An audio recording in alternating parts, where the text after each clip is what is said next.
నమస్తే అన్న, నా పేరు ప్రకాష్ అన్న. నమస్తే. ఫస్ట్ విడత ఎలక్షన్ అయినాయి, సెకండ్ విడత ఎలక్షన్ అయినాయి, మీకు తెలిసే.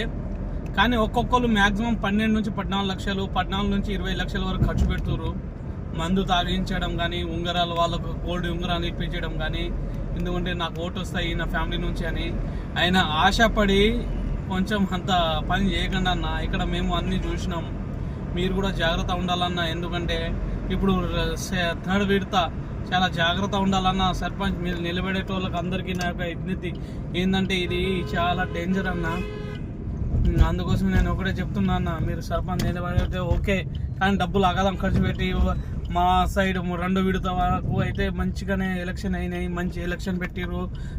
ఎక్కువ డబ్బులు పెట్టినోడు ఓడిపోయారు, తక్కువ డబ్బులు పెట్టినోడు గెలిచిరు ఇక్కడ మ్యాక్సిమం. అట్లా అని మీరు భూములు అమ్మేసో ఇది అమ్మేసో కానీ చేయకండి. భూమి మళ్ళీ పోతే రాదు. ఈ డబ్బులు అయితే మీకు నిజంగా చెప్తున్నా 100% నేను రాసిస్తా మీకు బాండ్ పేపర్. ఇవి వెళ్ళవు ఈ డబ్బులు బయట వెళ్ళవు. నేను చెప్తున్నా కదా, ఇవి వెళ్ళవు.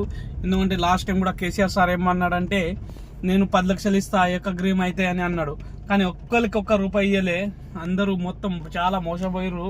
నాకు డబ్బులు రాలేదు, ఇది రాలేదు, ఫండ్ ఏం రావు. కొంచెం జాగ్రత్త చూసి అన్న. ఎందుకంటే ఎలక్షన్ అని మీరు ఖర్చు పెట్టేసి అగ్గదం ఖర్చు పెట్టేసి తర్వాత బాధపడడం కంటే ముందే జాగ్రత్త ఉండడం బెస్ట్ కదా. నా జాగ్రత్త 3వ విడత సర్పంచ్ అభ్యర్థులకు నేను చెప్తున్నా ఏంటంటే కొంచెం జాగ్రత్త వినండి అన్న. మీ జాగ్రత్త అడుగు పెట్టండి. ఎందుకంటే మనకు అన్న ఈ ఫండ్ ఎక్కడ వెళ్తాయన్నా, ఎవరు ఇస్తారు అంత డబ్బులు? 18-19 లక్షలు ఇస్తారా? సంవత్సరానికి మ్యాక్సిమం 5-6 లక్షలు కమాయించవచ్చు. ఒక 4 లక్షలు 3 లక్షలు ఏమో నీకు శాలరీ ఉంటుంది. 5,000 ఇస్తాడో ఇయ్యడో కూడా తెలియదు. కొంచెం జాగ్రత్త. ఓకే ఫ్రెండ్స్, లైక్ చేయండి, కామెంట్ చేయండి. మీరు జాగ్రత్త, మీరు పడండి, షేర్ చేయండి. బాయ్ ఫ్రెండ్స్, కలుద్దాం మళ్ళీ. Like, share, comment.